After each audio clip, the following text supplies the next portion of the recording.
So, James, you want to get into where did we leave off? I see. I was sitting We there just thinking talked about 10 different things. briefly about bioelectronics, Yes, that and was it. we're going to talk about some other things. So just a couple other real quick notes. I want to just briefly say that my oldest son is a medical doctor, and he's in the Air Force, and I certainly don't mind you referring to me as Dr. Honeycutt, but personally within our family, we reserve that title for my son because of his service to our country. He's currently deployed, and I'm grateful to have a family member that is out there defending our freedoms and keeping things going for us. To me, it's amazing. He's is in family medicine, and his wife and four of my grandchildren are home waiting patiently for his return after the first of the year. So he's the real Dr. Honeycutt, and I love him for that and for all that he does to help others.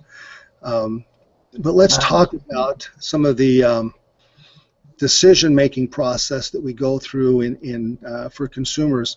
One of the things that I'm sorry, before I get into that, there was another point I wanted to make. Excuse me. No, you're fine. Talking about the FDA. Interestingly, in all of my dealings to date with the government, with the Patent Office, the Trademark Office, and with the FDA, I've been pleasantly surprised. Oh. I can truly say that the old joke, I'm from the government and I'm here to help you. Yeah, I do. That hasn't been the case in these situations. They've actually been very helpful. When we applied for our first patent and I got my first response back and it said it had been rejected, I was really depressed until I read the entire letter, and I realized that letter actually explained all the things I needed to do to get it granted. And so you have to look past that opening paragraph of it's been rejected and not take it personally. The same thing with our trademarks. When we've had any issues with trademarks, they've explained very clearly what we needed to do to correct it. There's a lot of paperwork involved, won't deny that. Same thing with the FDA so far. They've actually been very helpful and open in helping us to get through this process. So I've been pleasantly surprised with how that process has worked. So, no bad things with those agencies. They've actually been easy to work with, which has been a blessing in this case. Yes, and maybe it has. to me, but it's worked. Good. One of the activities that I do on a regular basis is scan the web looking for other products that are out there that do things similar or make claims similar to what we're doing. I'm looking for several reasons. One is I want to make sure that our patents aren't being violated. But more importantly, I'm looking because I want to understand what consumers are being faced with when they're trying to make decisions about buying products. When my wife was terminally ill with cancer and conventional medicines failed to help her, and we started trying alternative things, I was surprised to find that there were actually electronic type devices that would at least alleviate some of the pain and suffering she was experiencing. But I was also frustrated that these devices were really expensive. I mean, we're talking thousands of dollars to buy these things. And we were fortunate that we knew people who had one and they were willing to let us use it and try it and experiment. And I was impressed that I know ones that actually worked and others that didn't. And that formed the impetus, the genesis of what I wanted to accomplish after her passing. I wanted to be able to create products that could help people get better, that were affordable, that were effective, and that were understandable, that people weren't complicated, didn't require a lot of training to be able to use it. You could just plug it in and go. And so most of the products that we have fall into that category, just plug it in and go. All of them are affordable and they're all effective, and we understand the science and make them work. But when I look out on the web, I see these things. And recently, there's a product that we introduced about 4 years ago, and I pulled it out after we sold maybe half a dozen of them, because I wasn't real happy with it. The product is called Purius, and Purius was the name that we chose because it's an energy purifier. You plugged it into a wall outlet, and it transmitted a high-frequency signal over the wiring throughout your home or apartment or office, and it then modulated that signal with these healthy rife frequencies. Again, it was a Fibonacci number crystal to operate it, and it was a very effective product, but it was complicated to build, and I didn't like the fit and finish of the final product. So I pulled it back and I said, you know, it's not time for this yet. In that intervening 4 years, I've been able to make a number of discoveries that have made significant advances in creating a much more elegant and simpler solution, because I wanted to be able to make it something that was much more affordable and more effective and just completely fail-safe. Plug it in and don't worry about it. You know, one of the interesting things in this device that we have, and we haven't released it yet, but we're hopefully going to be able to do that before too much longer here, is it has a photocell, so it detects whether it's light or dark in the area where you're using it, and it then creates appropriate daytime or nighttime synchronizing circadian rhythms, because our rhythms change whether it's light or dark outside or inside, as the case may be. I haven't seen any other device out there that does anything like that, but I was looking at these.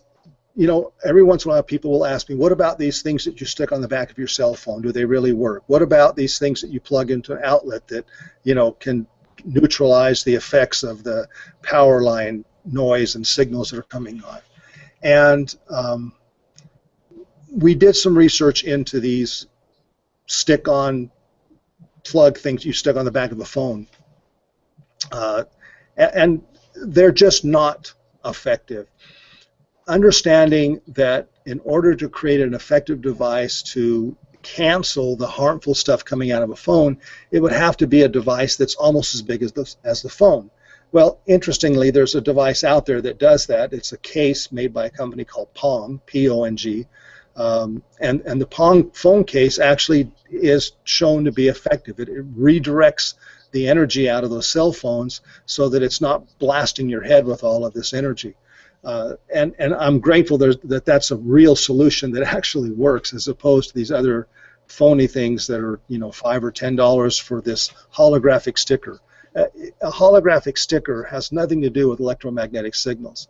Holographic stickers have a place, but it's not in reducing EMF, and that concerns me, because people may buy those things, stick it on their phone thinking it's safer to use, and then spend much more time on their cell phone or around a wireless hotspot and not realize they're exposing themselves to those dangers. So that's the first concern. You and I talked a little bit about some of these other devices that people have, these pendants that they carry around in like an anodized aluminum tube that's composed of crushed crystal or minerals that are supposed to have different effects on the body. I'm a true believer that crystals have an energy field, and I've seen the effects of using quartz crystals and other types of crystals in healing situations, and that's one of the reasons why we use the quartz crystal that's slivered for the timing element in our products, is because there's a real value into that. But when you crush a crystal, you have disrupted that energy field, and you've mixed it all together with all the other components that are in there, and you've taken an organized, structured energy, and you've created a disorganized, chaotic energy. And in any of the testing I've done in exposure with these things, and I think I'm sensitive to the energies as you are, that there's no difference. To me, those are just a waste of time and money to be investing in those kinds of things. Now, having said that, the placebo effect is powerful and can have an amazing effect on things. There are out in the marketplace now that kind of a device is a passive device. There's no external power applied to it, and there are active devices that are powered by a battery or plugged into a wall, that are actually transmitting or emitting a signal or helping to cancel out or override harmful things. And so the Pong case is a passive device that works. I haven't seen many of those types of things that are passive that have that kind of an effect. and whether it's the bracelets or different types of pendants, when they're passive devices, the effect of those seems to be very minimal. So we've tried to focus on active devices. But how do you pick an active device? Because then you start talking more money, because there's electronics that go into, there's software, there's development time, there's a lot of costs that go into building these things. And so from a personal standpoint, how do I pick a device? How do I make that decision? What are the things that a person should look for? So when I was out there looking at these different types of things, the first thing I realized was I want to know who the manufacturer is. A lot of products I found were being sold by marketing companies that may be reputable, but there was no indication of who made the device, whether it was made in the US, whether it was made overseas. And there's something significant about devices and who touches them. There is an energy transfer that occurs in the manufacturing process of any instrument. And if this device is being manufactured by unhappy, sad, underpaid people who are not in a good space, that energy gets transferred to that device. Not saying that that's the case with everything out there, but there's that consideration, that there's this energy transfer that occurs from just handling of those things. So I want to know where it was made and who made it. I want to know about the manufacturer. And that's the first thing I try to find out, is who's making this thing. Can I find out anything about it? The second thing is that when they make these claims, are they more than just testimonials? Do they explain any of how this works? In other words, it's not just what this thing supposedly does, and these people have said these kinds of things about it, but do they explain any of the science behind it at all? Is this product, is there a patent behind it? Is there any technology in here that I can explain or understand on some level? And not because I'm a scientist, but because I want to know. I want to understand how it's affecting my body. So are they able to explain the process? One of the most interesting things are these websites that will show slides of blood cells, and they'll show a slide of blood cells where the cells are all clumped together, and then another slide where the blood cells, the red blood cells, are all separated and not bumping into each other. And they're saying that that's a result of being exposed to this device they're selling, and that helps the blood in our systems because it's creating these ionized charges so that the blood doesn't clump together, so it's going to flow more smoothly. I don't know if that's better or not. I've talked to different doctors about, so what's the difference between blood cells that are clumped together and ones that are being repelled from each other? And I've not had a doctor yet tell me that there was any benefit either way with those kinds of things. I agree, the ones that are repelling looks healthier. So, but I don't know how that's supposed to be healthier. And there's no explanation of what that really means for my body if I have that device going on. I want to understand for active electronic devices if it's been certified or validated by the FCC. Are the levels that are being transmitted out of this thing emitted? Are they safe levels? Has somebody done some testing? Even if it's the manufacturer, the FCC allows companies like NuTesla to do what's called self-certification. We have to test the device and file the paperwork to keep track of the device and the test environment, and so we can self-certify. But I don't even see those kinds of things on many of these devices, so I don't even know if they've done any testing like that at all. I want to understand if they have what their return policy is. Is there a restocking fee? What is the return time? How long do you have to try this thing out and test it before you have to return it? And so those become real critical things in being able to understand how to make a product selection, how safe it is, what testing it's undergone, how do they understand themselves how they use it, who the manufacturer is, and so those become kind of the bar that I want to at least reach and if not exceed when I look at these things. So. Let me interrupt you here for just a minute. I think another thing that people need to understand is that a lot of these devices and things that they find out online, that they're actually done by a third-party seller. In other words, I own JWR Enterprises, right? And I'm going to buy stock from buy some stock not Products. stock, product, right, from 10 different companies, and I'm going to then, because I buy it at wholesale prices, and then I'm going to take it in, I'm going to put together a little catalog, I'm going to put it up on the internet, and I'm going to begin to sell it. I'm now a third party, I'm a middleman from you, and I know nothing about it, but it makes all these claims, which is the PR stuff that I get from the company where I originally purchased the product. I want people to recognize that those, like you said, here's the blood cells clumped together, and then there's the one that didn't have it. Okay, who provided those slides? Who provided that information? Was that really the manufacturer of that device that was placing that ad, or was it a third party that simply is buying the product and reselling it at a higher cost because they get it at wholesale, and that's the paperwork that goes along with it in order to be able to attract business and to sell the product. That's the other thing for people to look out for. Okay. Plus, there are other companies that are out there that rather than even buying the product and having it on stock, all they do is rep it. So they create a website, and you order through that website. They never see or touch the product. It gets shipped from another place, and so that person has nothing to do with it. So they have literally no exposure to that product. But, you know, and not that all products sold that way are not useful, but you want to find out what you can about it before you make that investment. Everything that, you know, these are our bodies. We're responsible for them. Our bodies, if you will, I mean, you know, this is our temple. It's sacred. We need to take care of it. We only get one per customer, and so we've got to be able to understand that when it comes to our health, we have to make informed decisions because nobody's going to do it for us. That's one of the things that changed in the medical industry. Is it used to be 50 years ago, you go to the doctor and the doctor would tell you what drugs to take, what procedures to have, everything else. Now you go to the doctor. This is what I discovered with me 20 years ago with cancer was they said, okay, here's the diagnosis and here's your options. And I'm like, so what should I do? And they're like, it's up to you. And it's like, wait a minute, I'm not the, you're the specialist, right?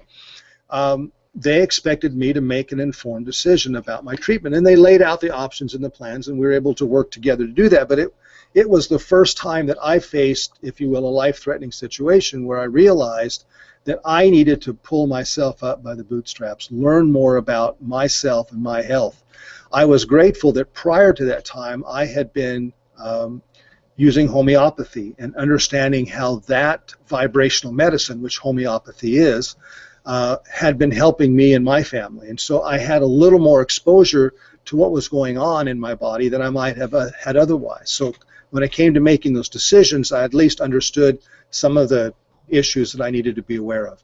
So I'm grateful for that. But everybody needs to be aware of what's happening around us and what we need to be concerned with. And we're approaching the end of the time here, so part of what I wanted to make sure that we hit upon again is understanding these circadian rhythms. And I'm hoping within less than a few weeks from now that I have the application ready for the different platforms I mentioned for the circadian clock, is what we call it, or the ultradian clock perhaps, that will demonstrate. And part of the challenge in this is being able to show you, a physical clock of the time, and then the daily clock for your body, and then the ultradian clock of each rhythm, and overlay those three clocks into one so that it's presented in a useful way. But I believe that will help people begin to understand some of these rhythms that are going through with their bodies, because it affects the time you go to bed. If you go to bed at the wrong time, you're going to lay there for an hour and a half waiting for your body to relax. If you understand the cycles of your body, you'll know when to lay down and go to sleep. The other thing is that learning how to minimize our exposure to these low-level radio frequency waves that are all the way around us. Understanding that there are people that are, now deciding not to put Wi-Fi in their home and just have wired connections. They don't need to have Wi-Fi. Understanding that you can turn the wireless off on your device if you don't need the wireless, and only turning it on when you need it. Most laptops today actually make it very simple to just turn the Wi-Fi off and on. That's what airplane mode is on any phone or laptop. And using your device in airplane mode is much safer than using it in another mode. Another point that's interesting is cell phones. You know, on a cell phone, when you put it up against your face, the display goes blank. And that was done to conserve the battery, plus you don't need this thing glaring in the side of your face. But the other thing is that when the display is off, it's not emitting harmful stuff towards your head. They moved the radio frequency part of the headset, the telephone, from up at the top. Remember how they used to have little antennas on all of the cell phones, right?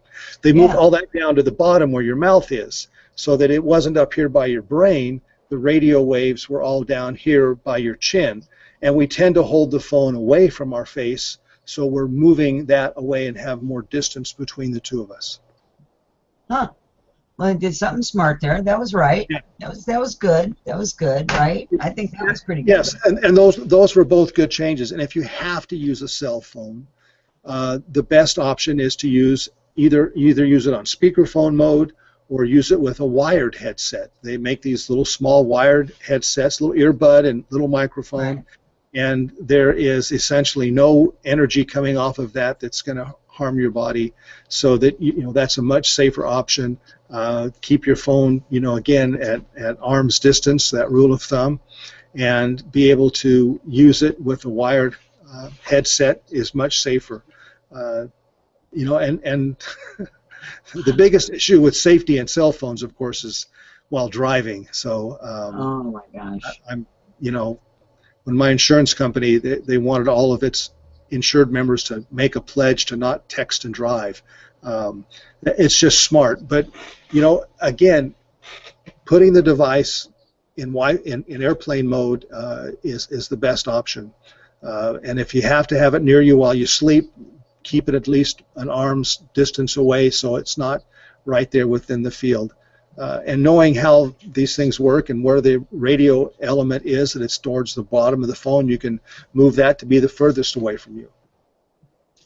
Well, all of that, James, is extremely good information for people that are listening to the show. That's what this is about, is educating people so that they understand what it is that's going on. You do such a good job of that, by the way. You're such an eloquent speaker. And of course, you've been doing this for a little bit, as far as putting together the information and all of that, and you just do a fabulous job with that. But more so than that, I do invite people to go back to your website, to do the research on what it is that you are really talking about, because you've got a wealth of information all about the circadian rhythms and what really is. What is it, rhythmetics? I think I pronounced that right, rhythmetics and all of that. And you get into all of that. You give them an education besides talking about your product. Nowhere have I seen anybody that does this much about a product that they have than you do in your website. And I'm not just saying that. That's not lip service. That's true. So I do invite people to certainly go check it out. I know I will be in touch with you here about some of your products after I look through them again myself. There's always, a curiosity as far as and I have to listen to myself. Which one do I need? Because you don't want to get too many things going on, because then you really throw yourself off, so you just kind of have to pay attention to what's going on. But I'm actually quite interested in that new product that you have coming out as well. So you have to keep us up to date so that you come back, if nothing else, and give us an update and any other information that you want to share with us, because I invite you to come back. I do. It's just, this stuff is cool. I mean, it's cool, it's healthy, and it's the right thing for us to be doing. So it's a cool thing. And you educate people. Besides just having a product, you educate people, not just on your product, but what's going on in the world. That's a cool combination, man. I appreciate it. I do. I really do. And any last words here before we kind of wrap this up? We've got a few more minutes. Um, One of the other products that I didn't talk about because I'm actually using it right now is called the Oh, Metronome. Metronome is the same size as, and I was just looking for one sitting here. I've actually got it on my shoulder right now. I was unfortunately in an automobile accident a few months ago, oh, and bless you. hurt this shoulder. I had my wife work on it, who's a massage therapist, and she got it fixed and everything's fine. And then I went out and hurt it again, which we tend to do.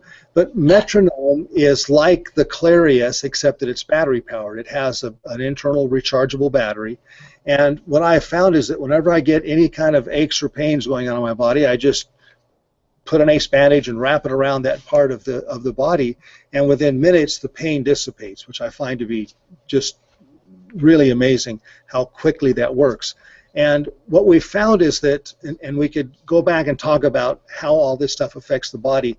It was, it was Luigi Galvani, who was the anatomist, that was the one that was doing the dissection of the frog leg, that kicked when it was touched by the scalpel because there was an electrical current, and they discovered that electricity could cause muscles to contract. Well, the interesting thing is that electrical currents will cause a muscle to contract, but magnetic pulses will cause the muscle to relax. So by sending electromagnetic pulses into the muscles, instead of causing them to get tight, it causes them to relax. And then when the muscles relax, it improves circulation. And as you improve circulation, you're able to reduce inflammation and swelling, and the proper nutrients get to the body, the toxins leave, and so everything just works so much better. So being able to allow the body to heal with these inductive electromagnetic pulses allows us to use the natural mechanisms that we have built in for self-healing. And so that's what we're trying to do, is help the body heal itself, restore the natural rhythms, open up the body to being able to take care of itself like it was intended to do, and then helping us achieve those levels of wellness. Somebody once asked me, so if I need Somnius for sleep, how long do I have to use it? And my answer is that as long as it takes, I guess. What I found is that whatever's causing your sleep problem, you need to address. Somnius will help you get the sleep so you can then take the time to figure out what's causing the sleep problems. If it's anxiety, if it's something physiological, you're not going to solve it by using Somnius. Somnius is going to help your body retune itself and help your brain follow those natural sleep cycles and help you have that restful, restorative sleep. But you still have to address what the underlying cause is, or keep using Somnius. It's okay. All of our products come with a 1-year warranty. They all come with a 30-day money-back guarantee. The information on the website is intended to be understandable and readable. So, I certainly invite people to check out NuTesla.com and look for the products. We've been shipping products. August of this year was our 5-year anniversary of shipping our latest versions of the products. All the products are USB compatible. They can all be updated, so as I make changes and new discoveries, we can send updates out to the customers. We just did that a couple of months ago in July. Sent out updates for all of the products and make them available at no cost on the website. People can connect to the website, download the product update, plug it into a USB port on their computer, and all the products have unique software that we can then expand their functionality and add amazing features to them. So that's been critical. Wow. See, nobody else is doing that. I just love it, and I just love you, and I thank you so much, James, for being here tonight. Honestly, I do. The information was invaluable, not only to myself, but certainly to the viewers and the ones that will be viewing it later on that couldn't join us live tonight. So again, my hat's off to you, and thank you so much for joining us. For the rest of you, be sure to join me next Tuesday. I'm on from 2 to 3 p.m. Central Time. I have my astrologer, Shelley Entine, will be back. And then we have Robert Salas, I believe, next week. Or, yeah, I think next week on Wednesday. But please do check my website. That's journeyswithrebecca.com. I have one more event scheduled for this Sunday. It's getting very full, so I would encourage you to go and check out my classes and events page.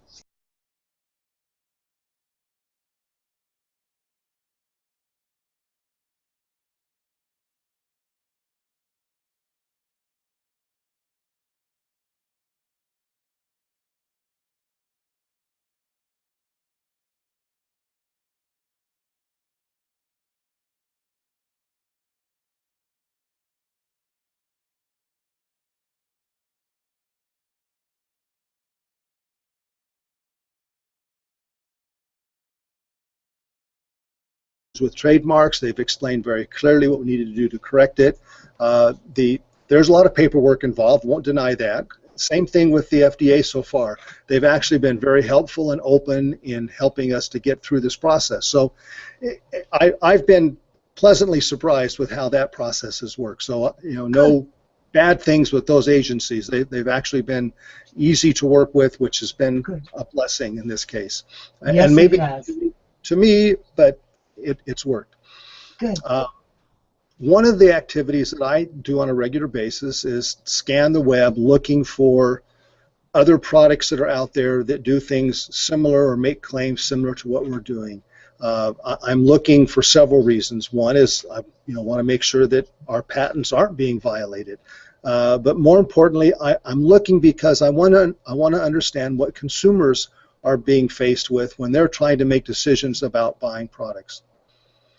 When my wife was terminally ill with cancer and conventional medicines failed to help her, and we started trying alternative things, I was surprised to find that there were actually electronic type devices that would at least alleviate some of the pain and suffering she was experiencing. But I was also frustrated that these devices were really expensive. I mean, we're talking thousands of dollars to buy these things.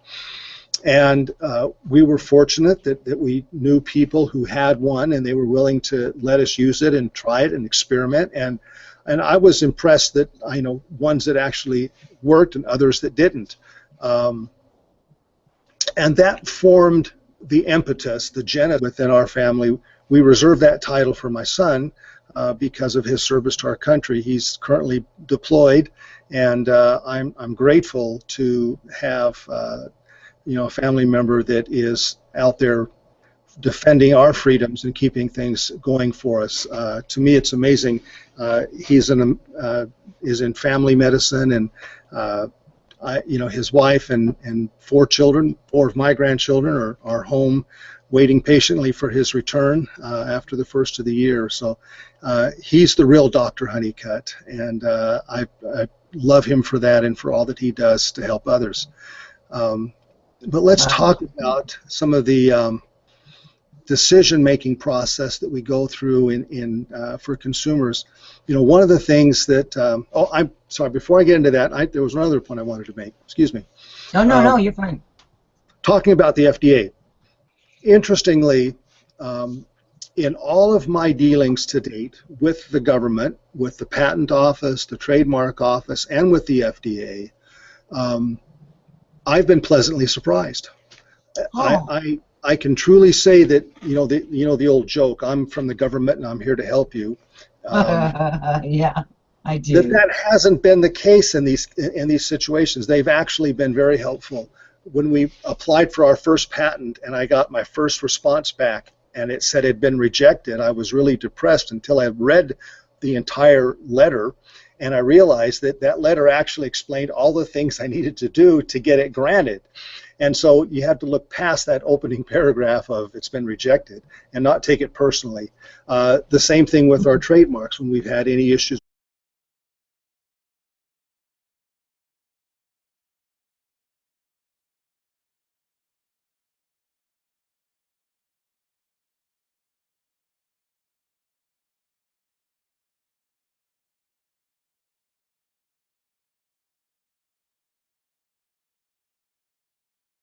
So, James, you want to get into where did we leave off? I see. I was sitting there thinking about briefly about bioelectronics. Yes, that was it. We're going to talk about some other things. So, just a couple other real quick notes. I want to just briefly say that my oldest son is a medical doctor, and he's in the Air Force, and I certainly don't mind you referring to me as Dr. Honeycutt, but personally with